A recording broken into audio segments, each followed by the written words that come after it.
राधे राधे प्यारे भक्तों, आप लोगों का स्वागत है मेरे प्यारे गोपाला और एस द रेट प्यारे गोपाला में। आप लोगों का स्वागत है हमारे नई वीडियो में, जिसमें हम आपको महाभारत के एक और नई वीडियो के बारे में बताएंगे। महाभारत युद्ध का सबसे बड़ा खलनायक कौन था?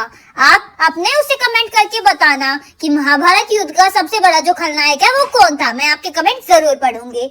ओके प्यारे भक्तों, तो चलिए आज की हम जो कथा है वो स्टार्ट करते हैं।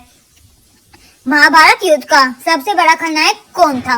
आमतौर पर खलनायक का जो है वो एक ऐसा बुरा व्यक्ति होता है जिसमें आम मानवीय भावनाएं नहीं होती है। वह धर्म विरुद्ध जो है वो आचरण करता है और अपनी शक्तियों का दुरुपयोग करके अपने जो है वो हितों की रक्षा कर अपने तरीकों के जीवन का या चीजों का संतुलित करता है। ऊपरती लिखी हुई बातों का ध्यान में रखते हुए आपको पता चलेगा कि कौन खलनायक हो सकता है। कुरुक्षेत्र में लड़ा गया जो महाभारत का युद्ध था वो सबसे बड़ा भयंकर युद्ध था। इससे हमें भारत का जो पतन ही होगा। इस युद्ध में संपूर्ण भारतवर्ष के राज्यों की अतिरिक्त बहुत से अन्य देशों के राजाओं ने भी भाग लिया था और सब के सब जो है वीर गति को प्राप्त हो गए थे। लाखों महिलाएं विधवा हो गई थी। इस युद्ध के जो है परिणाम स्वरूप जो है भारत के जो विदेह धर्म समाज संस्कृति और सौभाग्यों का पतन हो गया था। इस युद्ध के बाद से ही जो है अखंड भारत जो है वो बहुधर्म और भविष्य संस्कृति का देश बनकर खंड खंड होता चला गया। और अब सवाल यह उठता है कि आखिर इस युद्ध का जिम्मेदार कौन था और कौन युद्ध का सबसे बड़ा खलनायक था? अचरेकन कहते हैं कि पांडवों ने संपूर्ण युद्ध छल पूर्वक जीता और जो जीतता है उसे इतिहास से ही नायक माना जाता है। ऐसे में यह किसी को भी तय नहीं हो सकता कि नायक कौन था और खलनायक कौन था। महाभारत युद्ध में सबसे बड़ा खलनायक कौन था? सभी इसका जवाब या तो स्किन जो है वो देंगे या फिर दुर्घटनाओं से हो सकता है कि कुछ लोग धृतराष्ट्र या दुशासन का नाम ले या भी हो सकता है कुछ लोग जो है कर्ण और भीष्म का नाम ले।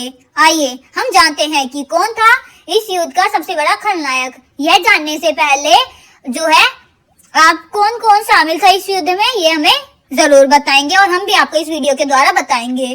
कौरवों की से जो भी है वो दुर्घटना जो हुआ था वह उससे 99 जो है वो भाइयों सहित भीष्म, द्रोणाचार्य, कल्पनाचार्य, कर्ण, अवर्धन और अन्य युद्धों में शामिल थे। पांडवों की जो है और से कौन कौन जो थे वो युद्ध में थे? तो पांडवों की तरफ से कौन थे? 4 भाई थे भीम, नकुल, सहदेव, अर्जुन, युधिष्ठिर सहित जो है साहित्यक, अनभूनि, घटनाचार्य, विराट, द्रौपद, धृतराष्ट्र, शिखंडी, पांडुराज, युधिष्ठिर या कुंतीभोज, उत्तरमेजा, शैलशव, अन्य उपराज नील युद्ध में शामिल थे। इस तरह से जो है सभी महर्षियों जो है की सेना को भी मिलाकर कुल 1 करोड़ से ज्यादा लोग जो है इस युद्ध में भाग लिया था। उस काल में धरती की जनसंख्या ज्यादा नहीं थी। श्री कृष्ण जी ने सेना जो है वो लड़ी थी, दुर्घटन से भी लड़ी थी। पांडवों और कौरवों द्वारा यादवों से जो है सहायता मांगने पर श्री कृष्ण जी ने पहले तो युद्ध में शस्त्र न उठाने की प्रतिज्ञा की और फिर कहा कि जो एक तरफ से अकेला मैं दूसरे तरफ में एक अकृत नारायण सेना से होऊंगा। जब अर्जुन और द्रोणाचार्य धन जो है वो इससे ही एक ही चुनाव कर रहे थे। अर्जुन ने श्री कृष्ण जी को ही चुना। तब श्री कृष्ण जी ने अपनी जो है एक अग्रणी सेना द्रौपद को ही दे दी और खुद जो है वो अर्जुन का वो जो रथ तो होता है वो चला रहे थे, मतलब सारथी बनकर उनको स्वीकार किया था।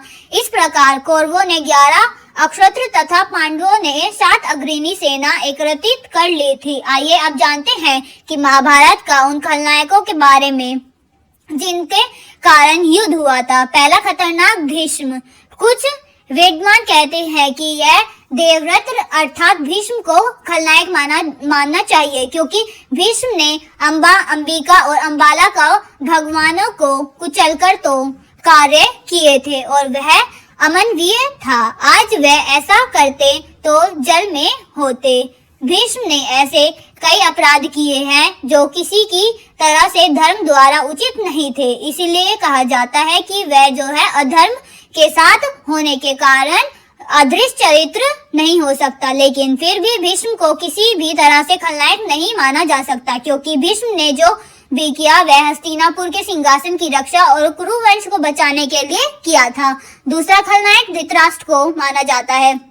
सत्यवती के जो है वो चंद्रघट और चंद्रलका नामक 2 पुत्र हुए थे। पहला अपलिव्रस्था में मर गया था और दूसरा विवाह काशी नक्षत्र के पुत्र अंबिका और अंबिला से किया गया था। लेकिन इन दोनों से ही विचित्रवारक की कोई भी संतान नहीं हुई थी।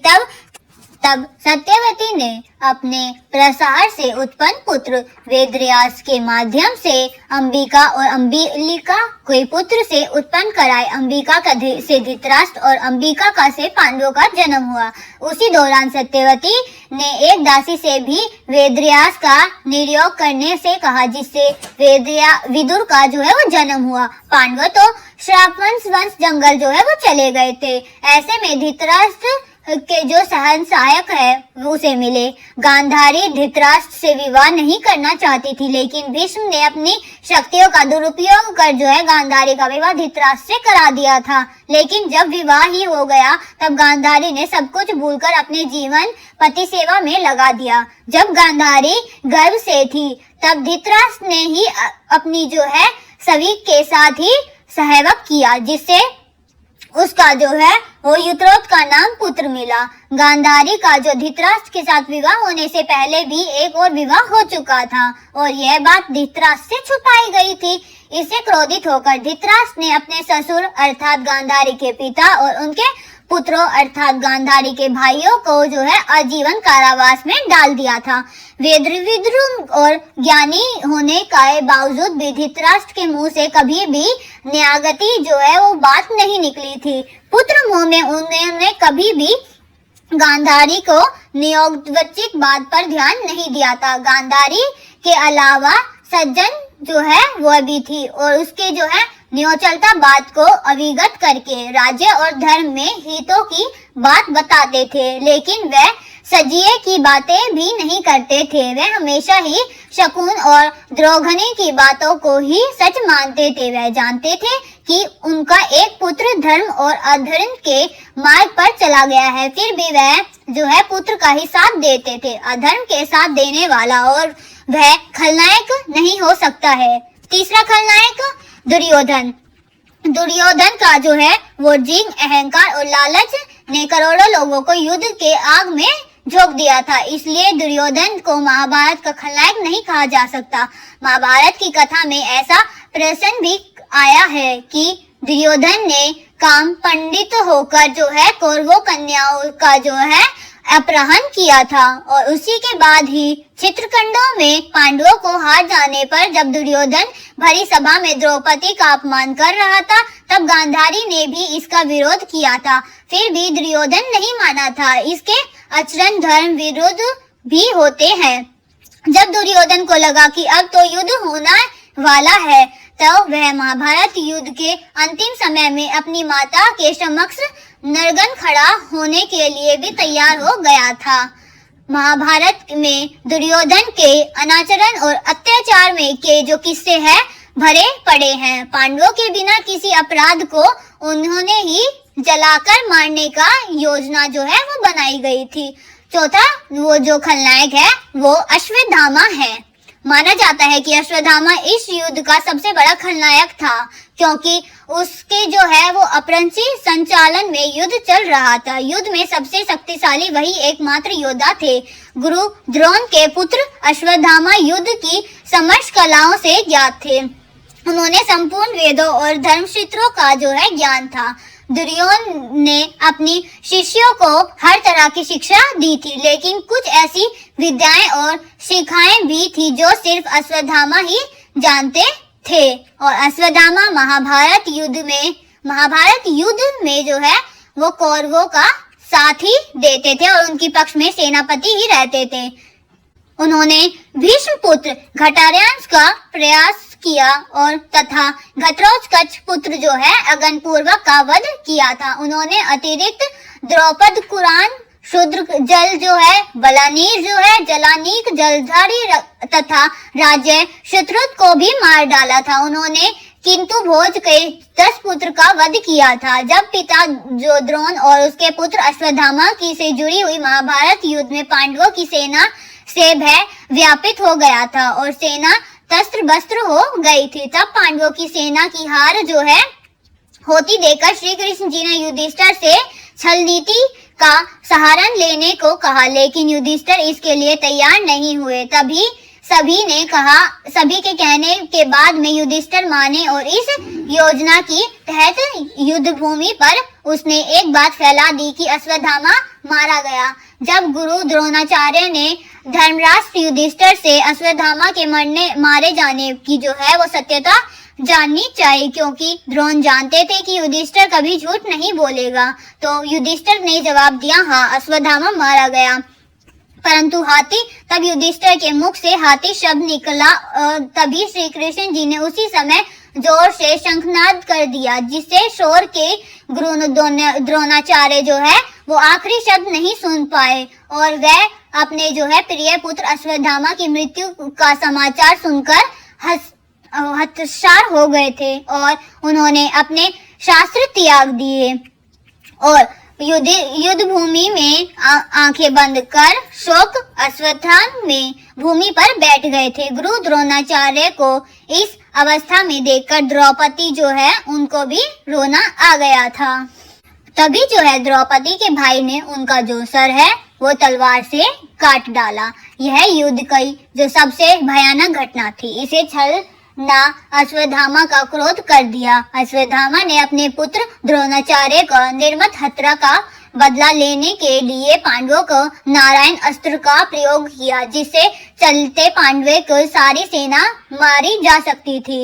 और कृष्ण ने पांडवों से कहा कि तुम तुरंत ही रथ से उतरकर इस नारायण अस्त्र की जो है शरण में चले जाओ। यही बचने का जो है एकमात्र उपाय है। सभी पांडव भूमि पर घुटने टेककर हाथ जोड़कर बैठ जाते हैं। नारायण अस्त्र से प्रतिरोध नहीं करने पर सभी बच जाते हैं। यह युद्ध का अंतिम दौर चल रहा था।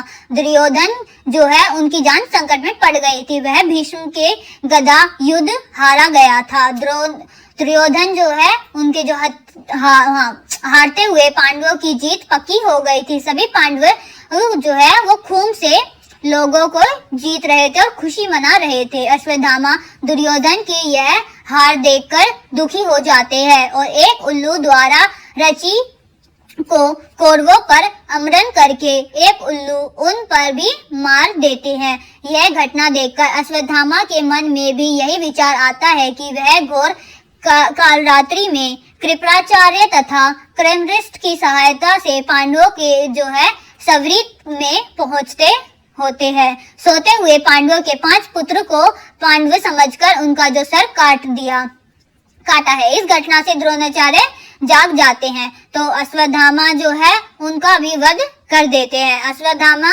को इस कर्म की सीधा नींद करते थे। उनके पुत्रों को हस्त्र से दुखी द्रौपदी विप्लव कर लेती है। उसके विलाप को सुनकर ही अर्जुन उस नीच कर्म हत्यारे ब्राह्मण पुत्र जो है उसको अश्वत्थामा के सिर को काट डालने की प्रतिज्ञा लेते हैं। अर्जुन की प्रतिज्ञा सुन अश्वत्थामा भाग निकलते हैं। तब श्री कृष्ण जी के सारथी बनकर एवं अपनी प्यारे भक्तों, हम आज की वीडियो यहीं पर समाप्त करते हैं। इसका पार्ट 2 हम आपके लिए जरूर लेकर आएंगे, तो तब तक के लिए इंतजार करें। राधे राधे प्यारे भक्तों। अगर हमारी वीडियो अच्छी लगी हो तो लाइक, कमेंट, शेयर और सब्सक्राइब करना ना भूलें।